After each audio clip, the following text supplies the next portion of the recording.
যে বলছেন তোমরা হাঁটবে যখন রাস্তায় চলাফেরা করবে তোমাদের উপরের দিকে দেখবে না তোমাদের উপরে কারা আছে, অলওয়েজ দেখবা তোমাদের নিচে কারা আছে, তোমাদের চেয়ে খারাপ কারা আছে। এক ভাইকে আপনি দেখবেন আপনি সুস্থ, তার হাত নাই। আরেক ভাইকে দেখবেন আপনি সুস্থ, তার চোখ নাই। এক ভাইয়ের পা প্যারালাইজড হয়ে গেছে, এক ভাইয়ের বডি প্যারালাইজড, একজন হার্টের রোগী, একজন ডায়াবেটিসের রোগী।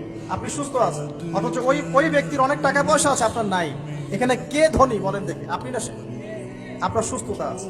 আরেক ভাইয়ের অনেক বড় বড় ফ্ল্যাটস, কিন্তু আপনার এতটুকু নাই, ছোট্ট একটা বাসা। আপনার কষ্ট লাগে, আমারও যদি এমন হতো। ওই বাসায় গিয়ে দেখলেন যে ইন্টারনালি সে ব্যক্তি সুখে নাই, তার পরিবারে অশান্তি, তার পরিবারে হৃদ্যতা ভালোবাসার বন্ধন নাই। আপনার পরিবারে আছে। একটা রিক্সাওয়ালা সারাদিন রিক্সা চালিয়ে 500-1000 টাকা আর্ন করে বাসায় চলে গেল, গিয়ে বাসা আলু ভর্তা, ডিম ভাজা, ডাল দিয়ে ভাত খাচ্ছে, সুখে আছে, দিব্যি বউয়ের সাথে গল্প করছে, চাঁদ দেখছে। আর সেই তো কবে আপনি ওয়াইফ কিনে চাঁদ দেখেছেন ঠিক নাই।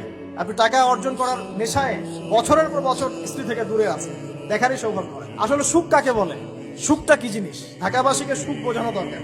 সুখটা কি জিনিস? সুখটা হচ্ছে ইন্টারনাল পিস।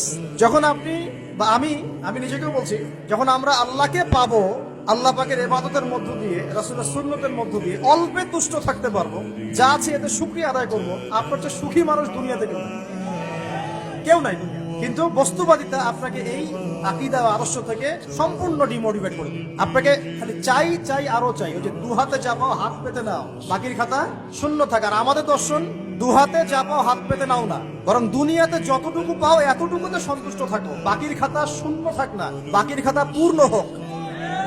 মানে পরকালটা বাকির খাতা না, পরকালের বাকির খাতাটা পূর্ণ হোক। প্রয়োজনে দুনিয়ার সব চলে যায় যাক, প্রয়োজনে দুনিয়ার সব যদি চলেও যায় যাক, তারপরে বাকির খাতা কি হোক? পূর্ণ হোক। এটাই আল্লাহ রাব্বুল আলামিন সূরা আ'লার মধ্যে বলছেন, বাল তুসিরুনাল হায়াতাদ দুনিয়া, তোমরা এই দুনিয়ার জীবনটাকে প্রাধান্য দিয়ে থাকো।